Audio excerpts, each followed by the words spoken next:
नमस्कार, स्वागत है आपका हमारे कार्यक्रम समागम में। हर बार की तरह इस बार भी हम आपको रूबरू कराएंगे देश की प्रदेश की जानी मानी हस्ती से। तो आज के हमारे मेहमान हैं श्री ललित शास्त्री जी। वरिष्ठ पत्रकार हैं जिन्होंने कई पुस्तकें लिखी जिसका विमोचन प्रेसिडेंट और प्राइम मिनिस्टर रहते हुए अटल बिहारी वाजपेयी जी ने किया। तो शुरुआत करते हैं अपने कार्यक्रम की। बहुत बहुत स्वागत है आपका। नमस्ते तरुण जी, मुझे भी अच्छा लग रहा है आपके साथ बैठ के आज। बहुत पहले से आपकी पत्रकारिता का एक दौर चल रहा है और काफ़ी कुछ आपने अचीवमेंट्स भी किए हैं। बहुत सारी बातों करने के लिए तो शायद हमारे को समय कम पड़ जाएगा, लेकिन हाँ, हम शुरुआत करते हैं एक जो डिज़ास्टर हुआ था भोपाल में, और उस पर एक आपने एक पुस्तक लिखी थी, भोपाल डिज़ास्टर। ये जो भोपाल डिज़ास्टर, यूनियन कार्बाइड का गैस लीक हुई, भोपाल में हज़ारों लोग की जानें चली गईं, इतिहास में अब तक का सबसे बड़ा हादसा हुआ है। कुछ ऐसा संयोग था कि जिस दिन यह हादसा हुआ उस दिन मैं भोपाल में था। मैं बॉम्बे में एक कॉरपोरेट कंपनी में, कॉरपोरेट सेक्टर में काम करता था और छुट्टी पे भोपाल आया हुआ था। जब ये हादसा हुआ और मैंने इसको नज़दीक से देखा, it was a turning point. इसने मेरी ज़िंदगी भी बदल दी और मैंने तत्काल अपने पद से इस्तीफ़ा दे दिया, रिज़ाइन कर दिया।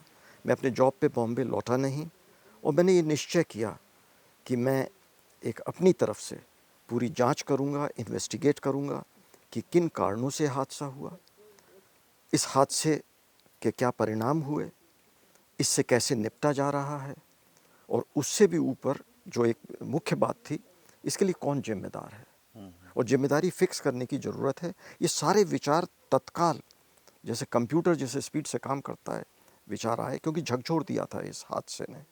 और मैंने अपने जॉब से रिज़ाइन किया और डे 1 और ग्राउंड ज़ीरो, जहाँ पर गैस जहाँ से लीक हुई थी, हमने अपना मेरे पास छोटा टेप रिकॉर्डर नहीं था, एक बड़ा टेप रिकॉर्डर था, वो लिया, बैग में डाला, डायरी पेन लेके मैं निकल गया गैस अफेक्टेड एरियाज़ में। वो कैंची छोला, जयप्रकाश नगर कॉलोनी, कार्बाइड का जो प्लांट था उसके सामने, और हमीदिया अस्पताल।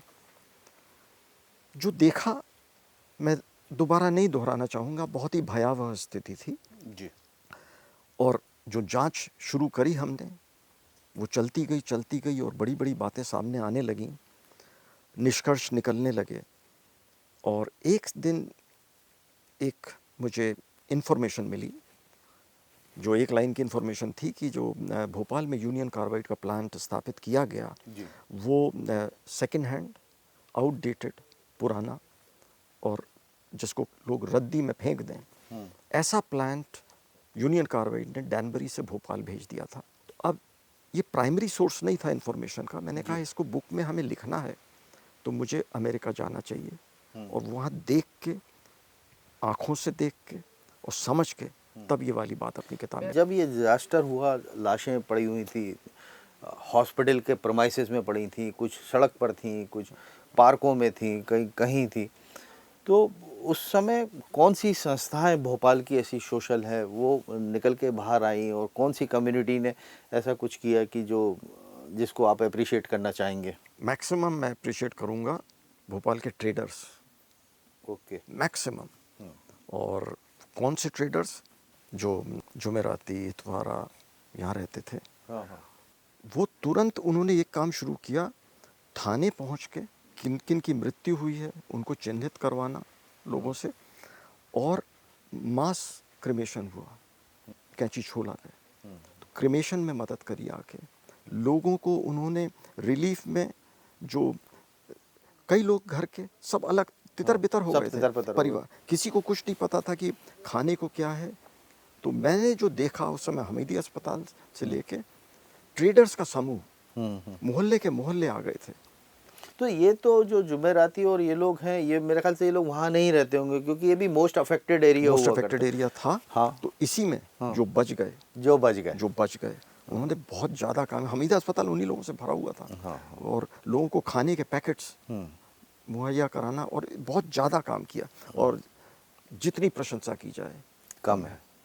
एक तो ये वाकई में बहुत बड़ा हादसा था, बड़ा दयनीय और दुखद था। शुरुआत में आपने एक बात कही थी कि इस गैस डिजास्टर के बाद जहाँ लोगों ने दंश झेला, वहाँ पे आपकी अपनी जो लाइफ है और जो करियर है वो उसमें चेंजेस आए, वो कैसे चेंजेस आए इस बुक लिखने के बाद? हाँ, मेरी बुक छप गई थी। जी। छपने के बाद मेरे मन में आया कि मुझे जाके वेरीफाई करना चाहिए अमेरिका में। तो मैंने पब्लिशर से कहा इसको मार्केट में रिलीज़ मत करो हाँ हाँ। और अभी होल्ड करो, मैं और रिसर्च करूँगा तब। तो एक तरह से हम उसको परफेक्शन लाना चाहते थे अपनी जी। पुस्तक में, तो वो होल्ड की गई किताब।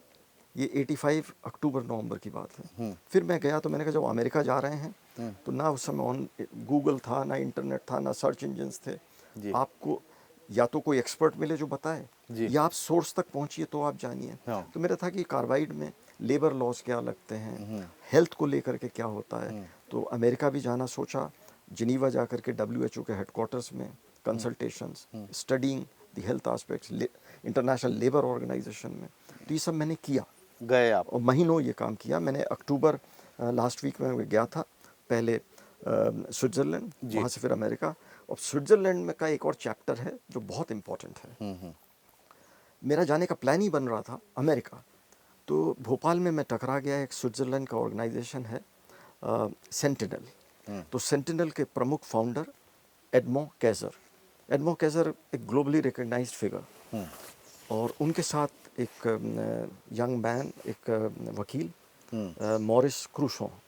तो मॉरिस क्रूसो और एडमो कैसर मुझे भोपाल में मिले। उन्होंने मेरे बारे में जाना, कहते हैं हम चाहते हैं कि भोपाल में बहुत बड़ा रिलीफ का काम शुरू किया जाए। तो आज हमने फैसला कर लिया ये काम हमें आपसे करवाना है। तो अगले हफ्ते लेट अस मीट इन और हेडक्वार्टर्स, वहाँ सब फाइनल करते हैं और काम शुरू किया जाए। तो मैंने कहा मैं किताब लिख रहा हूँ, तो मेरा प्रायोरिटी किताब है और किताब के बाद। जी। उन्होंने कहा ठीक है आप अगले हफ्ते आइए एंड बी और गेस्ट। तो मैं लोजान पहुंचा अगले हफ्ते, on my way to America. जब हम उनके पास बैठे तो उन्होंने हमें छूट कहा, अपनी किताब को आप भूल जाइए, हम आपको $2 मिलियन का चेक देते हैं, आप आज ही वापस चले जाइए, आज फ्लाइट नहीं है तो कल चले जाइए और काम शुरू करिए।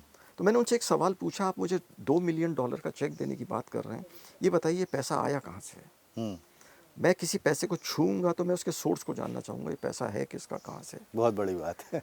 तो कहने लगे, तब मैंने तो जॉब रिज़ाइन कर दिया था। आई वॉज यंग, मैं 27-28 साल का था, जॉबलेस, 27-28। सामने वाला कह रहा है मैं आपको $2 मिलियन दूंगा। मैंने कहा आप ये बताइए पैसा कहाँ से आया। तो कहने लगे देखिए हमें डोनर्स पूरी दुनिया में फैले हुए हैं और वो पब्लिसिटी नहीं चाहते, अब आप मेरे भरोसा करिए और ले लीजिए, नहीं भरोसा तो फिर। मैंने कहा नहीं ऐसी कोई बात नहीं है, आपका भरोसा करते हैं जी। पर मैं अमेरिका जाऊंगा, वहाँ कुछ रिसर्च करनी है मुझे किताब के लिए, लौटते हुए इसको अपन फाइनल करेंगे। मैं अमेरिका पहुँचा तो फिलाडेल्फिया में एक वकील से मैंने टाइम लिया फ़ोन पे, येलो पेजेस में वकील का नंबर नाम लिया। तो वहाँ एक होटल है फ्रैंकलिन प्लाजा, उसके एक स्वीट में मैं सलिवन एंड कंपनी के वो वकील थे, उनसे मिलने गया। और जो मैंने अभी आपको बताया स्विट्ज़रलैंड के बारे में वो उनको बताया। हाँ। कुछ ऐसा संयोग, वो मुस्कुराए, उन्होंने अपना ड्रॉर खोला और एक पैम्फलेट निकाल के मेरे सामने रख दिया, कहते हैं इसको पढ़ लीजिए। उस पैम्फलेट में लिखा हुआ था कि यूनियन कार्बाइड ने इस संस्था को $2 मिलियन दिए हैं। तो मेरे भी चक्षु खुल गए, मैंने कहा ये तो यूनियन कार्बाइड का पैसा है जो मुझे दिया जा रहा है। और मेरी किताब के निष्कर्ष थे जो एक लेवल तक छप गई थी, तो जिसमें मैं सोचता था कि यूनियन कार्बाइड को मास होमिसाइड, हजारों लोगों को मारने की सज़ा मिलनी चाहिए, तो जिसको हजारों की सज़ा मिलनी चाहिए लोगों को मारने की, उसका पैसा लेके मैं काम करूं, पॉसिबल नहीं था। तो मैंने फैसला कर लिया कि मैं स्विट्ज़रलैंड इन लोगों के पास नहीं जाऊंगा। और लौटते हुए इन्होंने मुझे दिल्ली से जिनीवा से दिल्ली का किराया दे दिया था जब मैं पहली बार मिला। तो मैं लौटते हुए I made it a plan to get down at Geneva. Maurice Crusoe जो थे, जो भोपाल में मिले थे, वो इनके वकील थे जिनीवा में, बड़े भारी वकील। मैं उनके ऑफिस में गया, मैंने उनको पैसा लौटाया, उनसे मैंने रसीद ली कि he has return the money, और मैं उनसे हाथ झाड़ के साफ करके भोपाल लौटा। बहुत बड़ी बात। और फिर किताब लिखी, और फिर ज्ञानी जैल सिंह जी राष्ट्रपति थे भारत के, उन्होंने राष्ट्रपति भवन में एक कार्यक्रम करके मेरी किताब को रिलीज़ किया। और उसके बाद ऑटोमेटिक कोरोलरी थी इसकी कि मैं पत्रकार बन गया। उसके बाद वो एक अलग चैप्टर है लाइफ का। आप पत्रकार बन गए। अमूमन अभी जो हम देखते हैं, एक पत्रकारिता के बाद एक ऐसा टाइम आता है जब लोग किताब लिखना शुरू करते हैं। आपने पहले किताब लिखी और फिर आप पत्रकार बने। मैं बहुत ज़्यादा मानता हूँ सब कुछ ईश्वरीय होता है। आप सोचें कुछ, होता कुछ है, हम गए कॉरपोरेट सेक्टर में, टाटास की कंपनी थी, बॉम्बे में नौकरी करते थे, कम उम्र में मैनेजर बन गए थे हेडक्वार्टर में। जी जी। आगे ही आगे बढ़ते और सब छोड़ के दूसरा काम शुरू किया। तो एक विचार पहले से थे कि हमें अपने जीवन को ऐसा ढालना चाहिए कि हम पैसे के पीछे ना भागें, जी। हम कोई उद्देश्य को लेकर के चलें आगे, अपना मार्ग बनाएं, जो मार्ग हमें उन उद्देश्यों को पूरा करने के लिए। तो ये जो किताब भी लिखी, उद्देश्य था जनता को बताना कि ये सब जो हुआ है ये क्यों हुआ है, कैसे हुआ है, कौन लोग इसके जिम्मेदार हैं। और पत्रकारिता वो भी यही है। तो पत्रकारिता का एक बहुत बड़ा एक उद्देश्य है to keep the people inform, जनता को जागरूक बना के जागरूक बना के रखिए, रखिए। जानकारी देते रहिए। और ये जानकारी देना इसलिए भी ज़रूरी है कि अकाउंटेबिलिटी, अकाउंटेबिलिटी होगी तो भ्रष्टाचार नहीं होगा, जिम्मेदारी फिक्स होगी। जो जिम्मेदार होगा, गड़बड़ी करेगा तो उसे सज़ा मिलेगी। और जो शासन और सत्ता में है वो भी जानेंगे कि जनता देख रही है, और जनता जो है वो सब कुछ जानती है। वो कौन कर सकता है? वो पत्रकार, वो मीडिया, बिल्कुल। और मीडिया के थ्रू ये सब। जो उस समय जब आपने नवभारत तो नहीं, मैं क्रॉनिकल आपने ज्वाइन किया होगा डेफिनेटली, तो वो जो क्रॉनिकल हुआ करता था, क्रॉनिकल, नवभारत, नवदुनिया, दैनिक भास्कर, हितवाद, आपका कॉम्पिटिटर उस समय हितवाद हुआ करता था क्रॉनिकल का, तो वो जो दौर था वो किस तरह का दौर था? बहुत एक मीठी मीठी यादें हैं, अच्छी यादें हैं। सब लोग मिलजुल के काम करते थे, कमिटमेंट था, छोटी संस्थाएं थीं और दायरे बहुत बड़े थे काम के। हर व्यक्ति बहुत कमिटमेंट के साथ काम कर रहा था जी उन जी। दिनों। जैसा आपने कहा, कंपटीशन की बात उठी, हाँ। तो क्रॉनिकल अंग्रेजी का लीडिंग अखबार था। और लोगों को उस समय ऐसा लगता था कि जो फैसले लिए जाते हैं, स्पेशली ब्यूरोक्रेसी, वो लोग अंग्रेजी के अखबार पढ़ते हैं। तो मैं नाम नहीं लूँगा, एक दूसरा प्रमुख ग्रुप था अखबार का, उसने सोचा कि हम भी एक अंग्रेजी का अखबार लेके शुरू करें। तो जब बात हो रही थी कि वो अंग्रेजी का अखबार आने वाला है, तो हमारे एडिटर थे प्रफुल्ल माहेश्वरी, उन्होंने मुझसे एक दिन पूछा, सारा स्टाफ को बैठा के, कि कंपटीशन आ रहा है ललित जी, अपने को क्या करना चाहिए? तो मैंने कहा, अपने को कुछ नहीं करना चाहिए, अपन अच्छा अखबार निकाल रहे हैं, और जब तक ये अखबार अच्छा है अपने को कोई कंपटीशन नहीं है। कुछ टाइम बाद वो अखबार बंद हो गया। अब इसके एक आध साल बाद वो फिर से और नई तैयारी के साथ नाम बदल के दूसरे नाम से, और दुनिया भर के बड़े बड़े पत्रकारों को लेकर के और एडिटर बना के फिर मैदान में उतरा। प्रफुल्ल जी ने फिर मुझसे पूछा कि अब तो बताओ। मैंने कहा, अपना अखबार बढ़िया है, ठीक, अपने को कोई डर नहीं। कहते, एक भी आपको स्टाफ बढ़ा? मैं कोई बढ़ाने की जरूरत नहीं। वो अखबार भी फिर बंद हो गया। वहाँ से निकल कर आप बड़ी अहम यात्रा शुरू हुई थी द हिंदू के साथ। तो वो जो आप नेशनल पे थे और इधर आप रीजनल पे थे, ये आपने क्या फ़र्क महसूस किया और क्या चुनौतियाँ होंगी? देखिए, नेशनल अखबार जो है, उस जब लोकल है तो आपके पास पूरा प्रदेश है, पूरी दुनिया है, पूरा अखबार आपके साथ है, आपको जो करना है आप करिए। पर जब नेशनल पे चले जाते हैं और स्टेट के करस्पॉन्डेंट बन जाते हैं, तो अखबार में जगह सीमित होती है, और खबर का चुनाव, कि आज हम जो खबर फाइल कर रहे हैं, इसकी राष्ट्रीय स्तर पर और अंतर्राष्ट्रीय स्तर पर, अंतर्राष्ट्रीय स्तर दोनों के लिए मतलब उस खबर की प्रासंगिकता, प्रासंगिक। और इतना ज़रूरी कि मुझे कोई मिले उन दिनों 91 में, वो दुबई से आए, बहुत बड़े किसी कॉर्पोरेट सेक्टर के प्रेसिडेंट थे। कहले, अरे आप हिंदू में हैं? देखिए, आप दुबई में किसी के भी कॉर्पोरेट सेक्टर के, चाहे दुबई के शेख और प्राइम मिनिस्टर के यहाँ भी चले जाइए, लॉन्च बैठे, तो वहाँ 4 अखबार मिलेंगे टेबल पे। तो एक उसमें से एक हिंदू दुबई का होता है। गल्फ न्यूज़ होगा, तो एक हिंदू होगा। तो इम्पोर्टेंस। दूसरा, प्राइम मिनिस्टर हैं एक लंबे समय तक, तो मुझे याद है जैसे पीवी नरसिंह राव जी प्रधानमंत्री थे, अब उनकी रीडिंग हैबिट थी द हिंदू। अब सबको मालूम है कि जो हिंदू में छप गया वो उन्होंने पढ़ लिया, कि वो तो पढ़ते थे, सुबह 1 घंटा वो ही पढ़ रहे हैं। कभी बड़े बड़े नेता लोग जो मुख्यमंत्री बनना चाहे आए बैठे, ललित जी छाप दो, सोनिया गांधी तो सिर्फ हिंदू पढ़ती हैं। तो लोग चाहते थे कि छपे और बात वहाँ तक पहुँचे। सर, ऐसा कहा जा सकता है कि जो एक हैबिट शुरू हो जाती है, एक टेस्ट डेवलप हो जाता है, चाहे वो चाय का हो, चाहे वो टूथपेस्ट का हो, तो लोग क्या अखबारों का भी कोई टेस्ट डेवलप कर लेते हैं, ऐसा कह सकते हैं क्या? एब्सोल्युटली। वो मतलब कि आपके साथ जुड़ गया, हाँ। तो आजीवन जुड़ता है वो एक अखबार। अगर आपने पढ़ना, उसकी स्टाइल होती है, जी। उसका न्यूज़ कवरेज होता है, और बहुत लोग जुड़ जाते हैं वो अखबार के साथ कि हम वही सोच रहे हैं या अखबार भी वही लिख रहा है। तो एक आइडेंटिटी हो जाती है, एक रूप हो जाते हैं।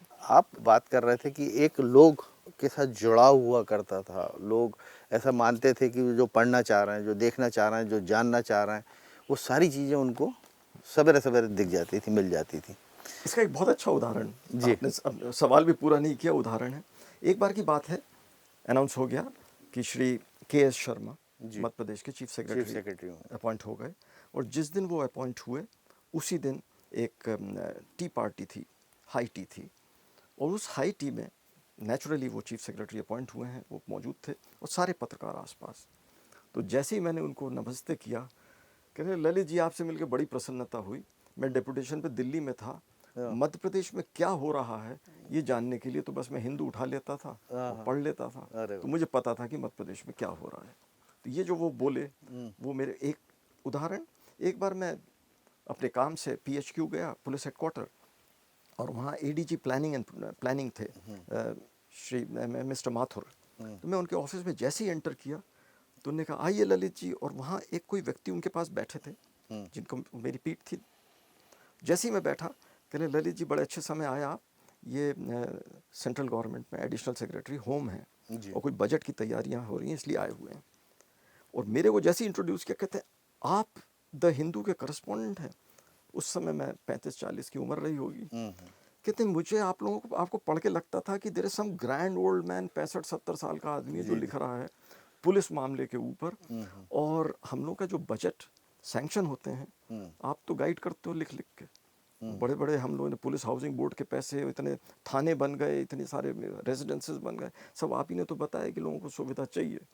तो एक इस बात का एक एहसास और इस बात का एक संतोष कि हम कुछ कर पाते थे और जिससे बड़ी बड़ी पॉलिसीज़ बनती हैं उसमें मदद कर सकते थे। तो सर यहाँ एक छोटा सा ब्रेक लेते हैं और फिर उसके बाद इसी चर्चा को जारी रखेंगे।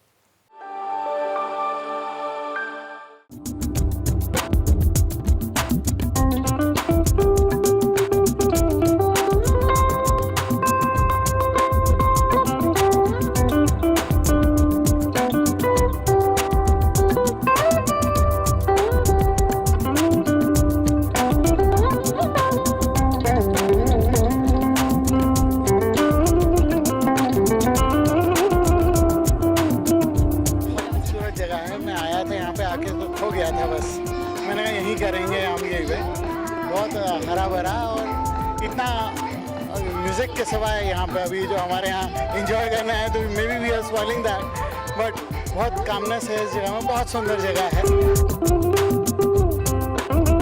एनर्जेटिक लगा, ये जगह भी बहुत अच्छी लगी, यहाँ का खाना बहुत अच्छा है, यहाँ का वेदर बहुत अच्छा है, everything is good.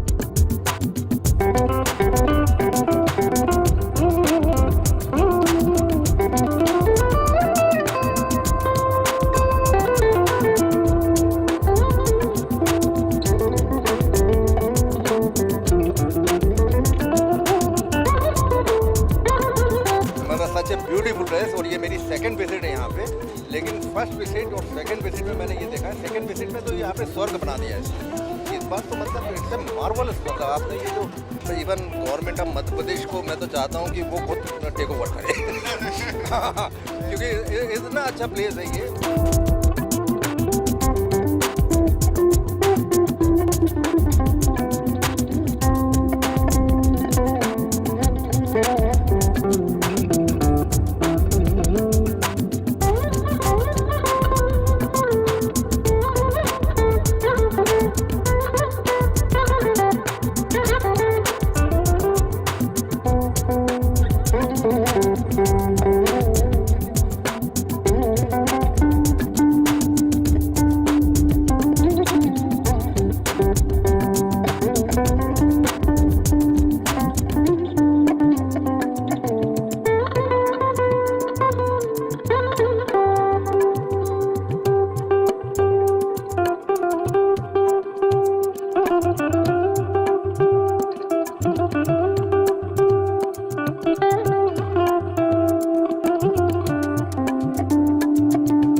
We can say it's not so far from city.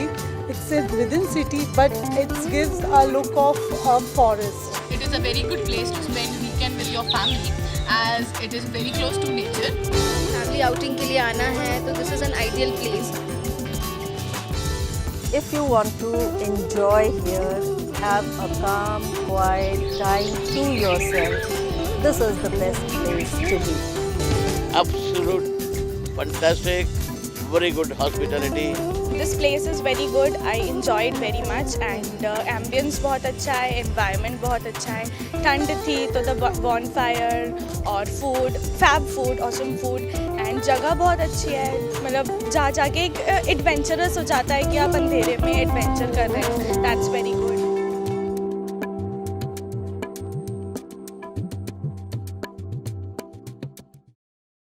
Lalit ji, break के बाद फिर आपका स्वागत है. ललित जी, एक और आपकी एक पुस्तक आई थी, द पॉलिटिकल मिराज. आपके शायद हिंदू के में रहते हुए आपकी आई थी, तो वो उसके बारे में आप बताएं. वो भी बड़ी पॉपुलर हुई थी आपकी. हाँ, मैं करीब लगभग 20 साल रहा द हिंदू में ब्यूरो प्रमुख मध्य प्रदेश का. जी. सन 91 से लेके 2000 9 साल के पीरियड में हिंदू में मेरे समाचार नहीं, जो मेरे लेख मेरे नाम से छपे इस 9 साल के पीरियड में, उनका वो संकलन है. और उसको बहुत सब्जेक्ट वाइज, जिसमें एडमिनिस्ट्रेशन भी कवर होता है, लॉ एंड ऑर्डर कवर होता है, फॉरेस्ट कवर होता है, पॉलिटिक्स कवर होती है. इस तरह से इन विषयों के वो जो लेखों का संकलन है. और जब ये पुस्तक प्रकाशित हो गई जी, बात पहुंची प्रधानमंत्री निवास तक पहुंचाई गई कि हम चाहेंगे कि अटल जी इसका विमोचन करें. और उन्होंने किया. इसका एक कार्यक्रम हुआ और ये 2000 की बात है. सन 2000 जून के महीने में विमोचन हुआ, पुस्तक निकली. कुछ लोग ऐसे भी होते होंगे जिनको कंप्लेंट भी होती होगी, कुछ सजेशंस भी देते होंगे, क्योंकि उस समय इतना इन्वॉल्वमेंट हो जाया करता था जैसा आपने बताया. तो वो कुछ एक आध कुछ एक्सपीरियंस बताएं कि जिसमें किसी का रिव्यू आया हो, किसी की कोई कंप्लेंट आई हो, किसी का कुछ सजेशंस आए हो. ओवरऑल हिंदू के लिए कंप्लेंट का बड़ा इंटरेस्टिंग है. जब मेरी किताब अटल जी ने रिलीज़ करी जी, तो भोपाल में एकदम खबर फैली कि प्रधानमंत्री ने रिलीज़ करी है. अब वो मेरे 1991 से 2000 के बीच छपे लेखों का संकलन था जी. तो आप आज भी मेरी पुस्तक उठाएंगे तो पाएंगे कि बड़ी पैनी दृष्टि से सरकार की अकाउंटेबिलिटी और गड़बड़ियों पे हमने प्रकाश डाला है. तो कुछ पत्रकार पहुंच गए, उस समय मुख्यमंत्री थे दिग्विजय सिंह जी. तो उनसे कहा किसी ने कि ललित जी ने तो खूब किताब छाप दी और तमाम उन्होंने उसकी संज्ञा दी खिलाफत. तो दिग्विजय सिंह जी मुस्कुराए और कहते हैं, निंदक निहारे राखिए, जो निंदा करे उसको भी पास रखो तो पता रहता है गड़बड़ क्या है. जी. जब मैं मिला उनसे, बधाई दी उन्होंने. मैंने कहा आप मुझे बधाई दे रहे हो, मैंने तो खूब एक्सपोज किया है. उनका जवाब था, आपने अपना काम किया है और मैं अपना काम करता हूँ और आपकी तमाम बातों से मैं सहमत हूँ. सर, 38 साल का आपने पत्रकारिता का सफ़र देखा है और आगे भी देखते रहेंगे, और 20-25 साल 30 साल आप देखते ही रहेंगे. तो वो जो दौर था और उसके बाद जो 90s में जो इलेक्ट्रॉनिक मीडिया आया और उसके बाद ये प्रिंट मीडिया सीमित हो गया. अगर बात करें तो मध्य प्रदेश की बात करें तो गिने चुने 1-2 अखबार बचे हैं, बाकी तो सारे डाउन स्ट्रीम में चले गए.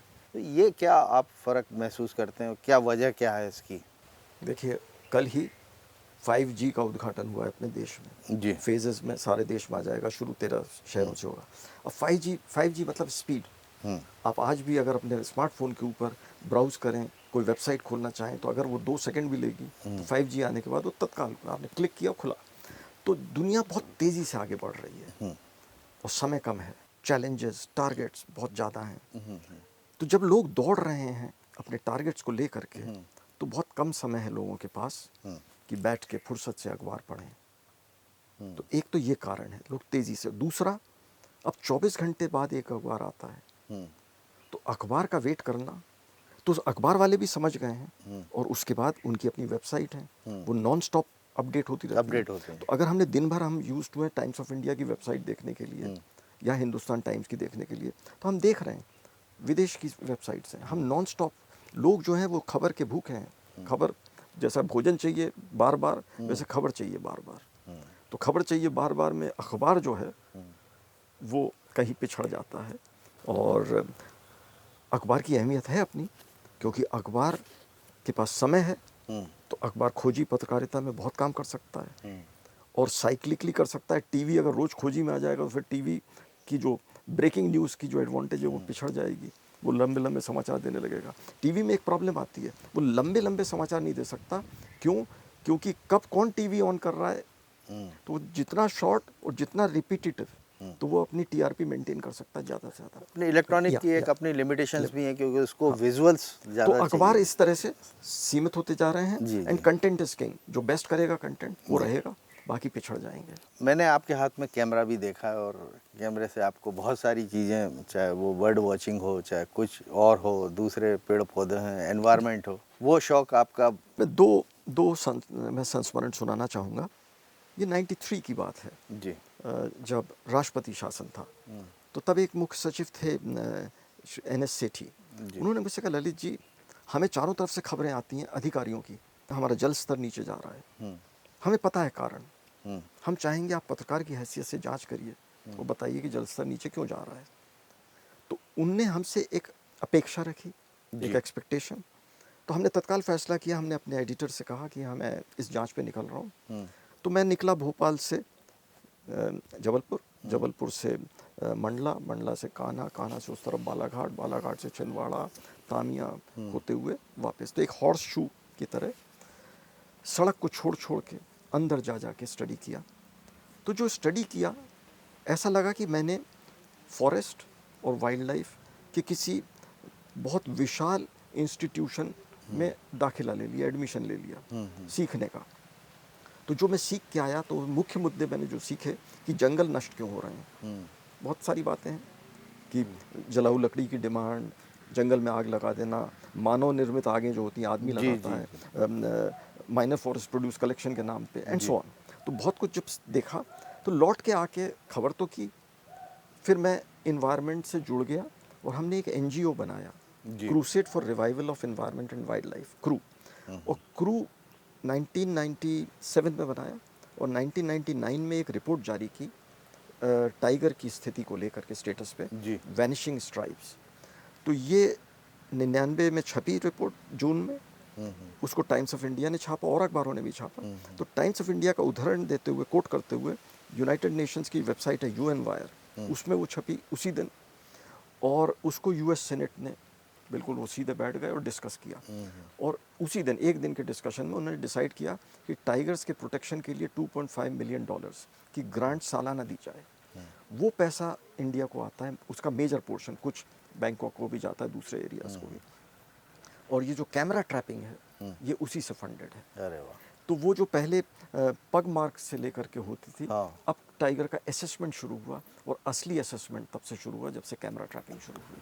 ललित जी, बहुत सारी हमने आपसे बातें की, एनवायरनमेंट की बात की, पत्रकारिता से की, जीवन से की, एक बहुत बड़ा अचीवमेंट। वरना अखबार छपते हैं, किताब छपती है और 2 दिन में वो रद्दी में चली जाती है, लेकिन आपने उस डिज़ास्टर के बाद आप स्विट्ज़रलैंड गए, अमेरिका गए, बहुत सारी जगह गए, बहुत सारे डिस्कशन, बहुत सारी। इसी पे आपको बताना होगा, खुशखबरी देता हूँ, मामला भयावह, पर जनता की आंख खोलने के लिए और आगे के लिए आगाह करने के लिए काम किया। तो अभी हाल में मुझे इटली से, तो उनके पार्लियामेंट्स के जो मेंबर्स हैं उनका निमंत्रण आया कि आप आइए और आप हमें गैस डिज़ास्टर के ऊपर भाषण दीजिए। तो नवंबर में उन्होंने मुझे बुलाया है। तो निमंत्रण आने के बाद इटली की पार्लियामेंट डिसॉल्व हो गई और दोबारा चुनाव हुए, अब नई सरकार बन गई। तो जैसे ही पार्लियामेंट डिसॉल्व हुई, मैंने अपने आयोजकों को पूछा कि आपकी तो पार्लियामेंट डिसॉल्व हो गई, निमंत्रण, कहते हैं और निमंत्रण स्टैंड्स, नई पार्लियामेंट के मेंबर्स को सुनाइए आप अपनी बातें। तो नवंबर में बुलाया है। बहुत बहुत बधाई कि आप पात्र हैं सर, और आशा करते हैं कि इसी तरह से आप इसी एनर्जी के साथ। तो आज के कार्यक्रम में बस इतना ही। अगली बार फिर किसी नई शख्सियत के साथ रूबरू होंगे। तब तक मुझे और मेरी पूरी टीम को दीजिए इजाज़त। नमस्कार।